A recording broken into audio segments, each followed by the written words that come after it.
So you touch metals every day, from your phone to even pens. Other materials like plastic and glass that don't just exist, they perform, they show working, as you would say. And I'm going to take you through the kind of questions that you should go through, what you should be thinking about when going through this topic, so that you can align yourself with the kind of questions that will ask you in your final exams. So, as I always say, if you just move according to the flow, you will end up deviating from what the book expects of you. So you always focus on what you are supposed to know at the end of the section, that is classify different solids, properties of solids to everyday use, very important. Then discuss the relationship between binary compounds and the composition of binary compounds and their names, especially the ones that we use almost every day.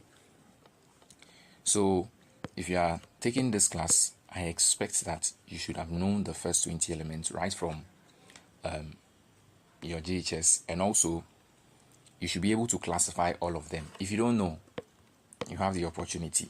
You might not have the luxury of your teacher mentioning this to you, because that is more of like a foundational topic to help you navigate easily through this whole topic. And one important aspect of this material is also the key ideas. The key ideas just give you a bird eye overview of whatever you're going to be doing throughout, so that if you've already studied it, you just have to, you just have a smooth sail.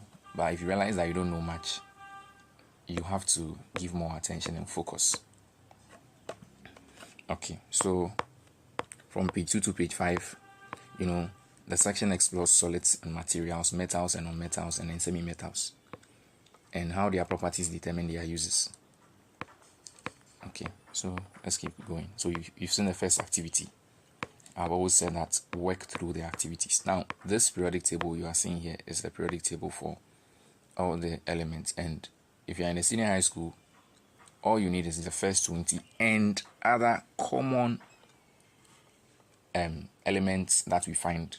Iron isn't part of the first 20, but you are supposed to know. For example, it has oxidation numbers of +2 and then +3.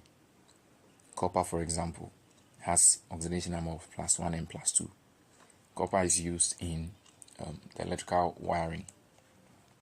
The key areas to focus on, as I've already mentioned, are classification of solids and their uses, and then apply these materials in real life, and also your understanding of ionic and covalent bonds through binary compounds. You see, the reason why you have to understand the theory aspects is because when a question is asked, you would have to use your knowledge in the theory to answer them. So if you are no longer learning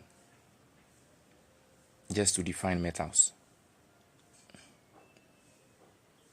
how would you explain what a metal is? You're actually learning to apply their behavior. So if you can explain why copper conducts electricity better than iron, you are already gone beyond theory. So we say that copper is malleable. Why do you think that it conducts electricity better than iron? Why do you think iron rods is the perfect material for building rather than copper? Now, these are the comparisons you need to be making in order to be able to, get prepared, because these are the questions that you are likely to be asked. Now, the application questions, you realize that there is no specific way that the question is going to be asked. You have to explore, keeping in mind what I mentioned at the beginning. That, for example, if you go on YouTube and you're just watching videos, what you end up doing is you veer away from the main topic, because most of the videos that you see are not, towards, they are just trying to expand your understanding. So you always keep what you are supposed to know at the section in mind. As I said, this is what you are supposed to always focus on. So you realize that whoever is teaching or you are reading and is veering away from these, just stop reading and then you get back on track. So let's go to where we came from. So as I mentioned, activity 1, if you have the means, perform it. Then activity 2 has to do with, imagine you are a scientist carrying a research in a laboratory. Your task is to study the properties and characteristics of the first 30 elements in it. So you are supposed to know the atomic numbers and their symbols, identify the group and period properties, and each group has specific properties. Okay, so with the old curriculum you just had to list the elements and their symbols, but now you have to understand their behavior. So you can create you can have your own notebook and write common characteristics of each of the first 30, but now just one sentence at least. If when any element is mentioned to you, you should be able to give the use in real life. Says a weird property, you have AI and so on to give you all of these. Okay, so elements in the same group have the same behavior. That's one thing you should know. And they have the same valence electrons. For example, sodium and potassium are all in group 1, so they all have one valence electron. So we now move on to metals and metalloids. Now across the period, they all have the same number of shells. Now have in mind, one thing also about group 1 metals is that they react violently with water. So if, let's say, you're in a science lab and you are giving these, I'm just giving you questions that will spark curiosity. You are giving these metals to work with, say sodium and potassium. You are giving them to work with, to handle in the lab. What are some of the safety measures? What are some of the personal protective equipment you are going to wear in order to work with them? Maybe you're supposed to use them to prepare something. They are on the properties of metals and non-metals. So physical properties, which have been well explained in the book. Then the scenario here, activity 3. Imagine you are a budding scientist who is now coming up, working in a laboratory, eager to explore the fascinating world of thermal conductivity in metals. Thermal means heat. Your task is to design and conduct an experiment that demonstrates how different metals conduct heat. And this reminds me of one of the old curriculum BEC past questions. As the metals are being heated from the same source, the one that has the Vaseline melting faster conduct heat faster. So we have aluminium, brass. Brass is an alloy, copper, iron, and then a drawing pin.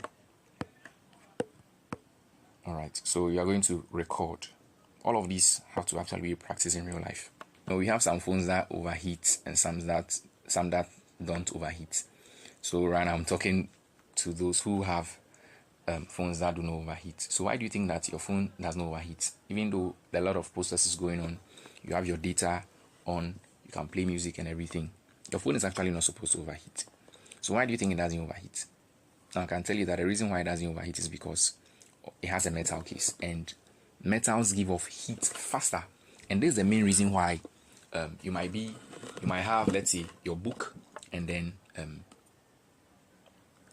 let's say a metallic bowl or plate in the room, but the metallic surface feels cold and your book feels warm. Your book just adapts to the temperature in the room.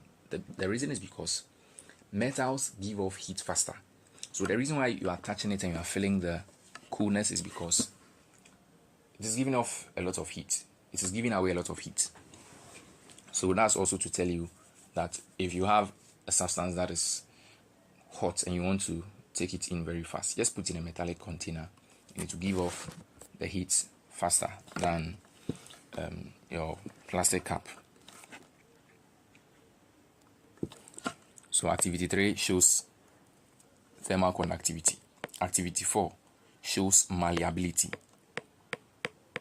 This new curriculum is so interesting. Striking an iron nail.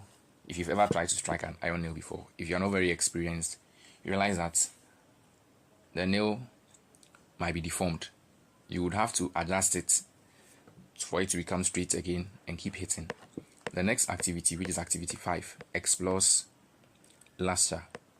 So reflection. Okay, I think there's no diagram for this. Now we know that metals that are lustrous, that is, they are shiny, are used as ornaments. We have gold, silver, And take note, diamond is not a metal. Okay, that's just by the way. Now scenario 6 helps us to test for hardness of a metal or resistivity, to test scratch resistance. So you can use a coin.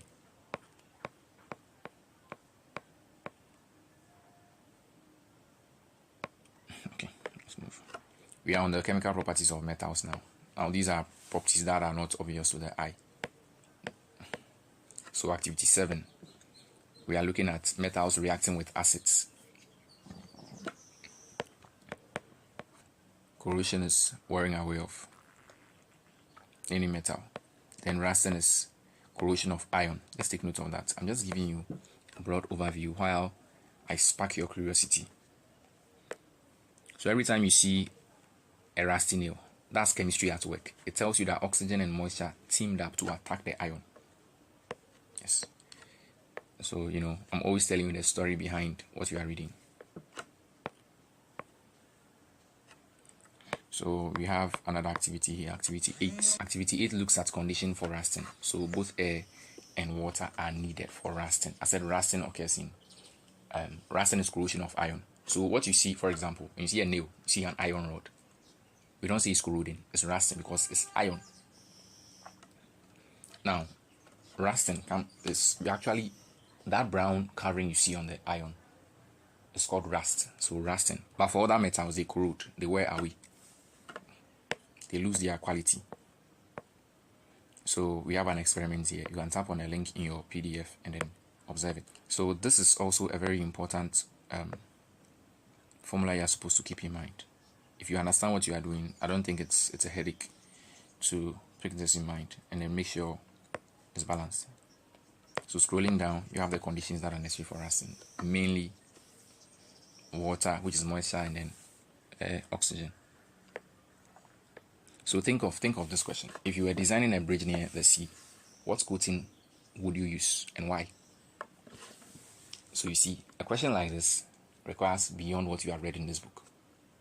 Now you realize that in most coastal areas, their roofing sheets rust very fast because you have the type of rain that it gets having some form of salt in there.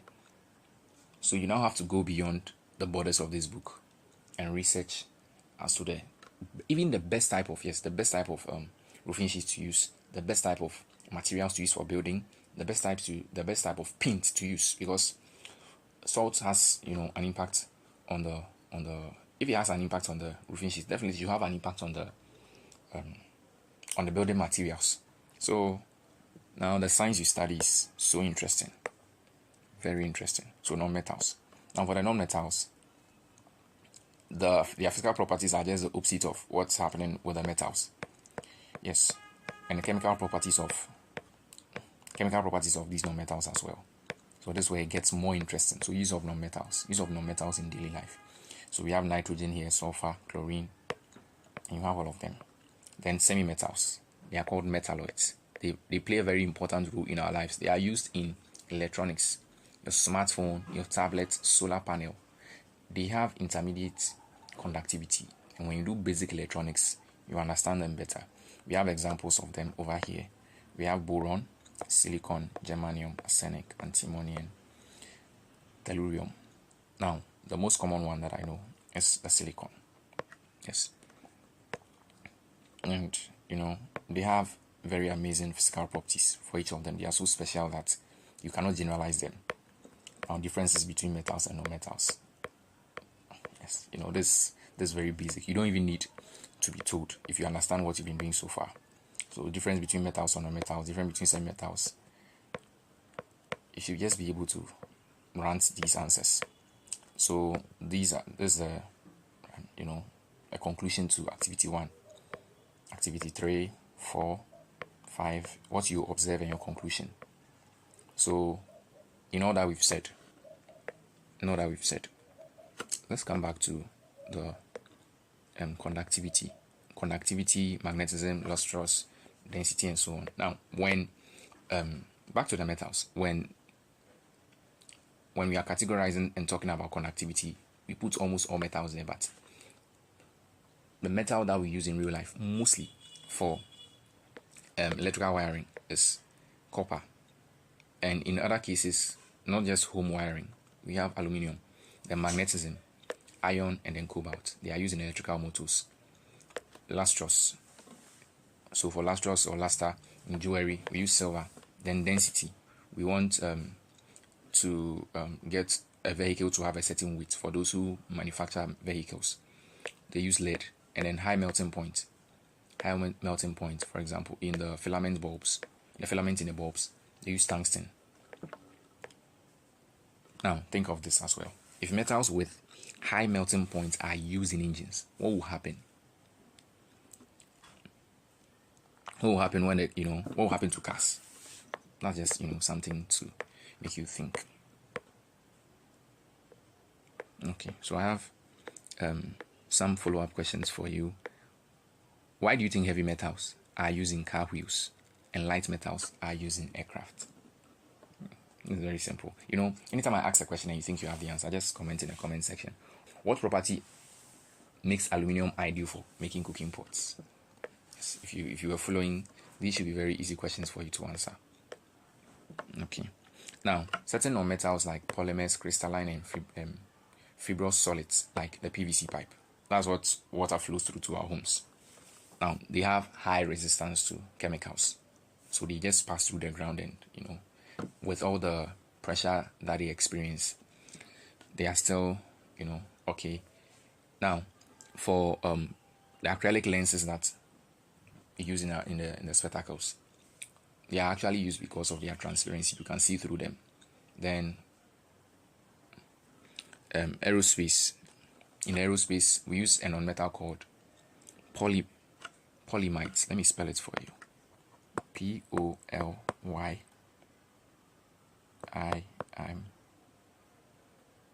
Polymides. They are used in the aerospace, and you can check the meaning. Borosilicates are used in laboratory glassware. Another question for you. Why don't laboratory glass test tubes crack easily under heat while kitchen glass caps do? Nice question. So you can just find the answers and drop it in the comment section. Now, for binary compounds, you have to revisit your JHS notes and know how to name them and know their uses. So we have what we call ionic and then covalent. Writing the names is very important. In chemistry, almost every topic, in fact, shall I say almost all topics have something to do with the element. So if you cannot identify the element, how are you going to use it? It's like I'm going to cook and you don't know the name or the properties of your ingredient. How are you going to cook? So the next time you touch your phone or hold a spoon or see a rust on a gate, remember that you are looking at science in action. Understanding these materials isn't just about passing exams, but it's about helping you see the real world so that you can shape it. Page 65, we have these very basic questions that you can get answers from in the book, so I wouldn't really want to say much about them. Okay, but for the third question, explain why metal objects should be kept dry and clean. This is to prevent corrosion because it keeps them away from moisture and oxygen. So keeping metals dry and clean removes these agents and therefore slows down oxidation. But I have some follow-up questions for you. So why do you think that silicon is used in electronics while copper is used in wiring? Another follow-up question I have is, what does the type of oxide formed tell you about how that element reacts with oxygen? Looking through the questions that are here, it says explain how metals are used in the production of cooking utensils and why certain metals are chosen for specific cooking tasks. Then it also says discuss the role of non-metals in manufacturing of electronic devices and semiconductor components. So I'll go through the answers with you. So how metals are used in making cooking utensils and why certain metals are chosen. So that's for question 4. So metals such as aluminum and stainless steel, are chosen because they conduct electricity and they are non-toxic and clean.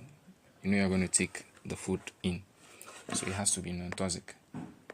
So a follow-up question would be, why is stainless steel better than iron for cooking pots? Then the next one says, discuss the role of non-metals in the manufacture of electronic devices and semiconductors.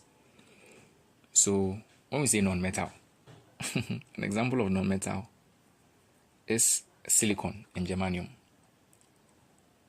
I don't know what you were thinking when you heard non-metal, but we're actually talking about something like semi-metal. Semi-metal is actually a non-metal. Alright, so silicon and germanium control current in transistors and chips because of their intermediate conductivity. Non-metal elements such as carbon are also used in making something like a resistor. So a follow-up question to that will be, why does adding impurities to silicon improve how well it conducts? And to know more about this, you have to go into basic electronics to understand that, or to know the answer. It's all about the story behind the theory. That's all this new curriculum is about. So it says use the internet and other resources to search on a topic. How semi-metals are utilized in the production of solar panels and other renewable technologies. Is that present your report, which include posters and diagrams and charts. So the little information I can give you is germanium is used in infrared detectors. There's silicon that is used in solar panel, and then gallium can also be used in a solar cell. So a follow-up question to that would be, how do semi-metals help reduce dependence on fossil fuel? There is always something to take home. Now, even with the review questions, those ones that have the answers directly in the book, I don't want to really talk much about them. So for the first one, for each of the following properties, list as many everyday items you can think rely on them. So for high conductivity, magnetic properties, luster, high boiling, and high melting point.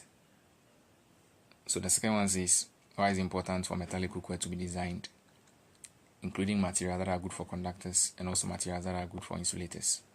So for this, I can just give you a hint. The insulated parts are the parts that we normally handle. Review questions 2.3 is asking for at least 4 examples of binary compounds in everyday life. We have water, sodium chloride, and we have magnesium oxide.